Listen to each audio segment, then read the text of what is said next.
اگلی آیت کریمہ بہت ہی پیاری، ہر ایک کا رخ زندگی ہے، ہر ایک نے کوئی ویژن سیٹ کر رکھا ہے، مشن بنا رکھا ہے، ہر ایک کا ہے تمہارا ویژن اور مشن کیا ہونا چاہیے، تمہاری سٹرگل کہاں ہونی چاہیے، بتایا جا رہا ہے۔ ایک ظاہر کا یعنی قبلہ ہوتا ہے جس کی پیروی کرنی ہے، اور ایک رخ ہوتا ہے، سمت ہوتی ہے پوری زندگی کے اعتبار سے جس کے لیے انسان محنتیں کرتا ہے۔ فرمایا وَلِكُلِّ وِجْهَةٌ هُوَ مُوَلِّيهَا فَاسْتَبِقُوا الْخَيْرَاتِ، اور ہر ایک سمت ہے، ڈائریکشن جس کی طرف وہ رخ کرتا ہے، پس تم نیکیوں میں سبقت لے جاؤ۔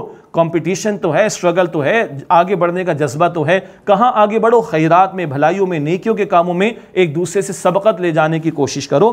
اینما تکونوا یأتی بکم اللہ جمیعا، تم جہاں کہیں بھی ہوگے اللہ سبحانہ تعالیٰ تم سب کو اکٹھا کر لے گا۔ سب نے مرنا ہے اور سب نے اللہ کے سامنے پیش ہونا ہے۔ اللہ فرما رہا ہے آگے ان اللہ علی کل شیء قدیر، بے شک اللہ ہر بات پر قدرت رکھنے والا ہے۔ پھر تحویل قبلہ کا موضوع بڑا بھاری تقاضا تھا، آزمائش کا معاملہ تھا، پھر دہرایا جا رہا ہے تحویل قبلہ کے موضوع کو۔ وَمِنْ حَيْثُ خَرَجْتَ فَوَلِّ وَجْهَكَ شَطْرَ الْمَسْجِدِ الْحَرَامِ، اور جہاں سے اے نبی علیہ السلام آپ نکلے، مراد جب نماز کے لیے کھڑے ہوں تو اپنے چہرے کو مسجد حرام کی طرف کر لیجئے۔ وَإِنَّهُ لَلْحَقُّ مِنْ رَبِّكَ، اور بے شک یہ آپ کے رب کی طرف سے حق ہے، اور یہی حق ہے آپ کے رب کی طرف سے۔ وَمَا اللَّهُ بِغَافِلٍ عَمَّا تَعْمَلُونَ، اور اللہ تعالیٰ اس سے بے خبر نہیں اے لوگو جو تم کرتے ہو۔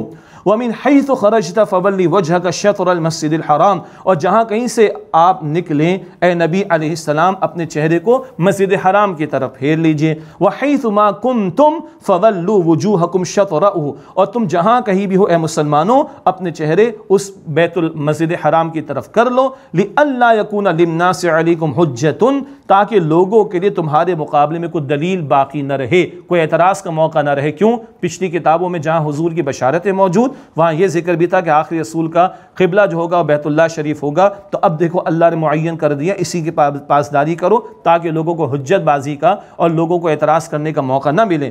إِلَّا الَّذِينَ ظَلَمُوا مِنْهُمْ، سوائے ان کے لیے کہ جو ان میں سے بے انصافی کے روش پر آ جائیں، ظلم پر اتر آئیں، تو ان کا معاملہ تو یہ ہے کہ ان کے حوالے کیا جائے۔ لیکن فَلَا تَخْشَوْهُمْ وَخْشَوْنِي، پس تم ان سے نہ ڈرو اور مجھ سے ڈرو۔ اللہ اکبر، لوگوں کی خواہشات کی پیروی نہ کرنا، لوگوں کے خوف کی وجہ سے اللہ کے حکم کی پاسداری سے تم دور نہ ہو جانا۔ فلا تخشوہم واخشونی، تم لوگوں کا خوف نہ رکھو، میرا خوف رکھو، مجھ سے ڈرو۔ وَلِأُتِمَّ نِعْمَتِي عَلَيْكُمْ وَلَعَلَّكُمْ تَهْتَدُونَ، تاکہ میں اپنی نعمت تم پر پوری کر دوں اور تاکہ تم ہدایت پا سکو۔ یہ ہے جو اللہ تعالیٰ ہدایت عطا فرمانا چاہ رہا ہے۔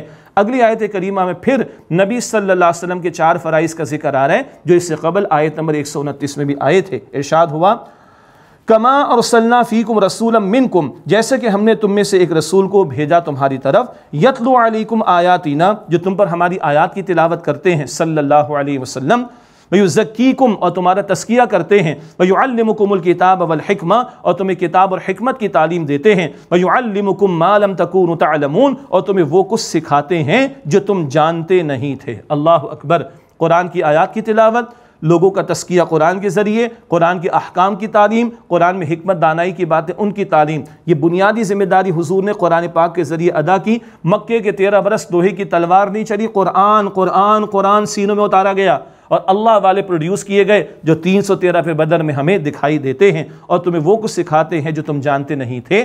فَاذْكُرُونِي أَذْكُرْكُمْ وَاشْكُرُوا لِي وَلَا تَكْفُرُونَ، بس تم مجھے یاد رکھو، میں تمہیں یاد رکھوں گا، اور تم میرا شکر ادا کرو اور میری ناشکری نہ کرو۔ بڑی پیاری آیت ہے، اور یہ ہم جمعے کے خطبات کے آخر میں ائمہ مساجد سے خطبات سے سنتے بھی ہیں۔ اللہ فرماتا ہے تم میرا ذکر کرو، میں تمہیں یاد رکھوں گا، اور تم میرا شکر ادا کرو اور میری ناشکری کے روش اختیار نہ کرو۔ یہاں آ کر 18 رکوع سورۃ البقرہ کے مکمل ہوئے، بنی اسرائیل کا ذکر بھی آ گیا، ابراہیم علیہ السلام کا تذکرہ بھی آ گیا، تحویل قبلہ کا موضوع بھی آ گیا۔